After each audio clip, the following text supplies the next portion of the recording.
I had a dream this morning that I had to roll a die, a d6, um, to determine like how many hours or how many years left of oxygen I'd have because I was in some kind of trap and the person had me roll a dice.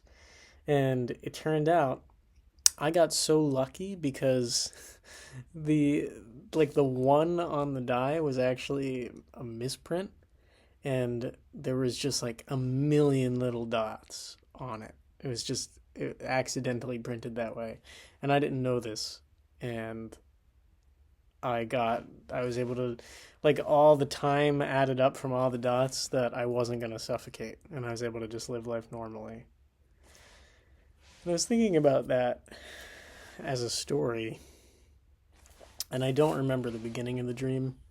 But I think for sure if it was a story at some point, I would have had to, some point early on, I would have had to come across this die um,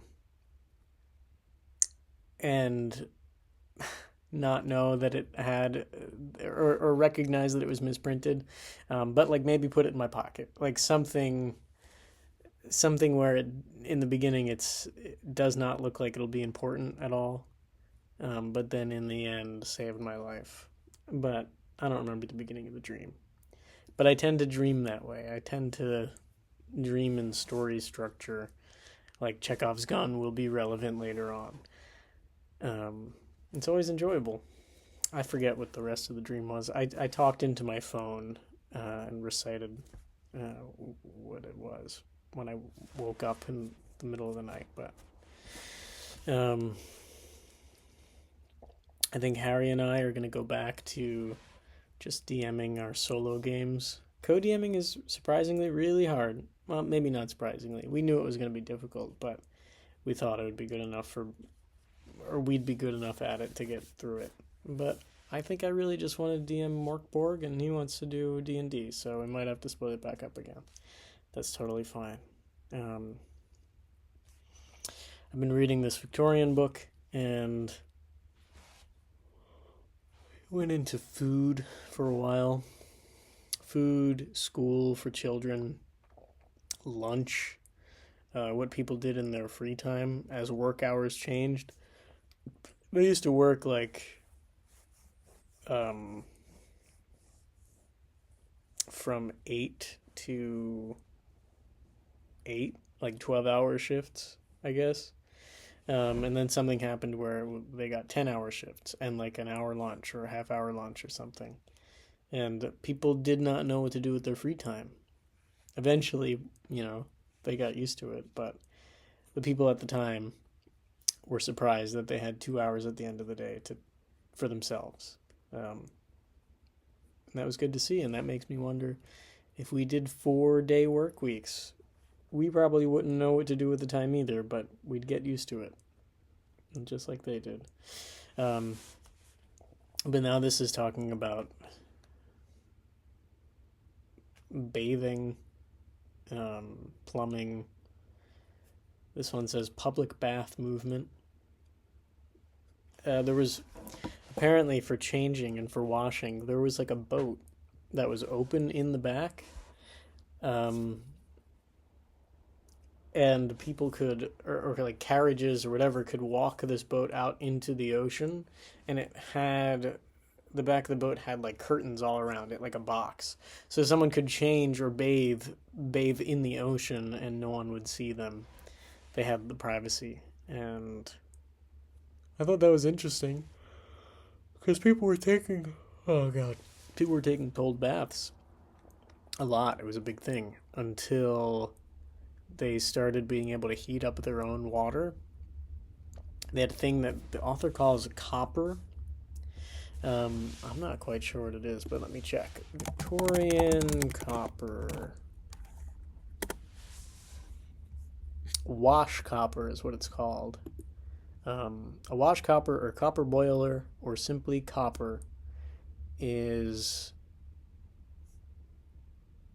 made of galvanized iron, but the best sorts are made of copper. Okay. There's a picture of it. Interesting. So it's just Huh. A big separate stove, I guess, with a large tub of water, or boiler. Yeah, makes sense.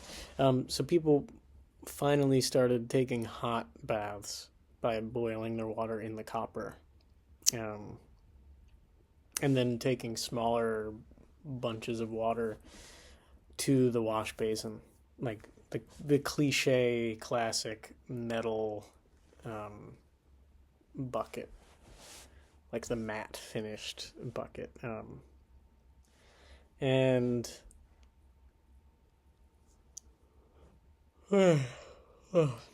talked about food.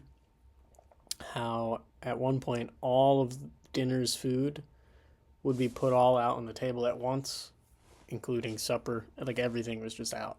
And then that changed into course meals. And of course, this was only for the wealthy. But peasant food was less interesting. It was just bread and like meat once a week if you could get it. But yeah, people started making more money with better jobs, better safety. Um, Interesting stuff. Well, I gotta blow my nose.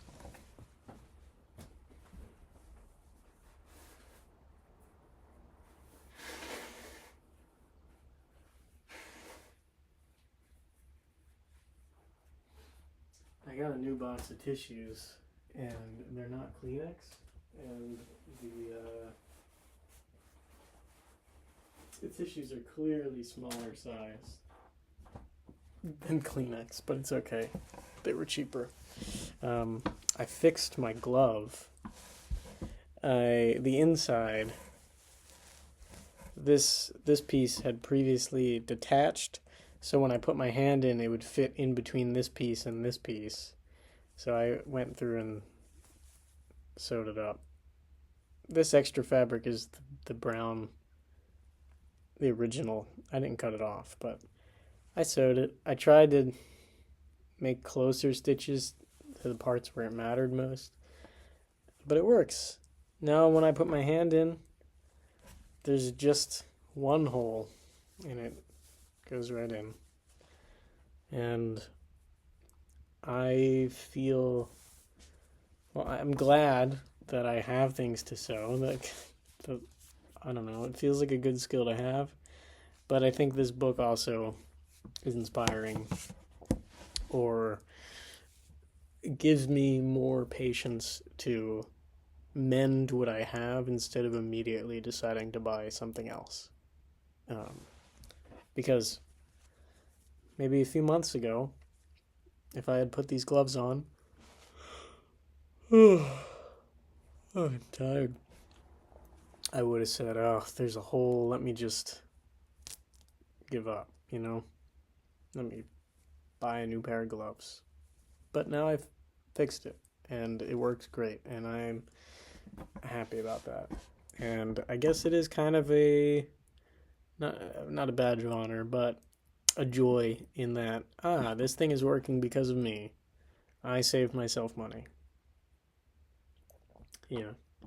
I'm going to keep reading this, and I did go and get another newspaper crossword. So I'm excited to do that. They moved the location of the newspaper box to the other side of the corner.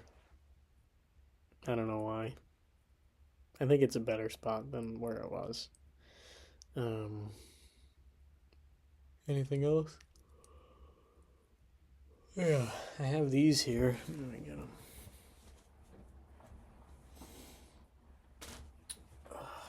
These two giant books that I'm gonna have to read before I give to Andy and Sam. This one I'll keep after they read. This one Sam will keep after he reads. So we all have a volume. But I don't know if I'm gonna get through all of these. If I'm gonna commit to all these, because this is a lot. There's 12 of them, so I'd have 4 of these.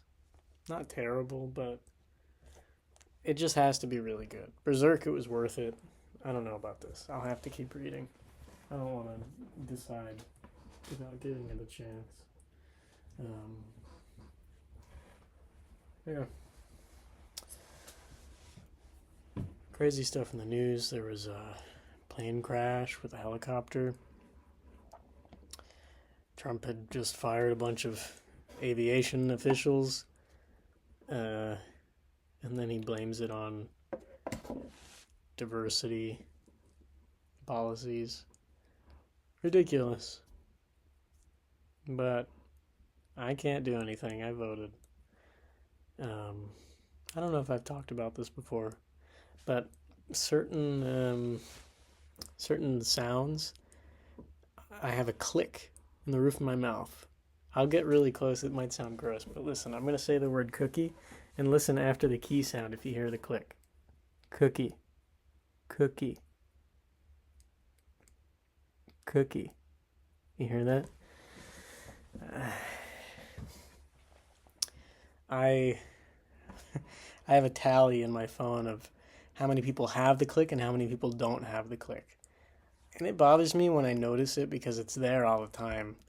Um, but I'm not the only one. Let me get my book. I have a book, uh, my wallet book. I have the tally. Hang on.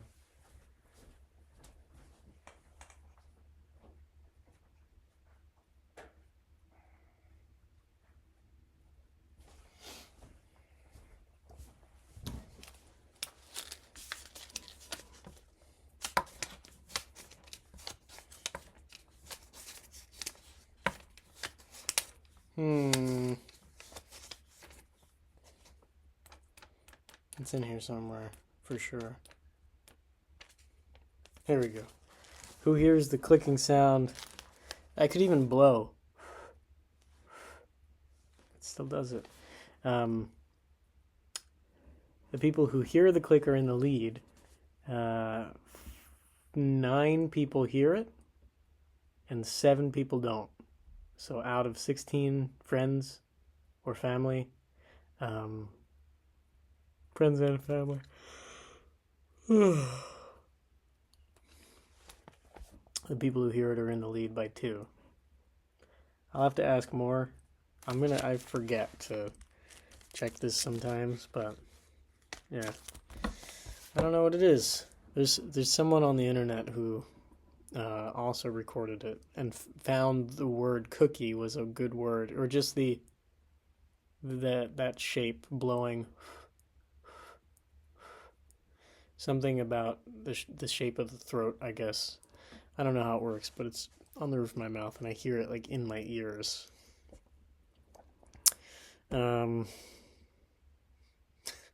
That's it. I think I'm gonna read, and I'm gonna go to sleep. So, good night.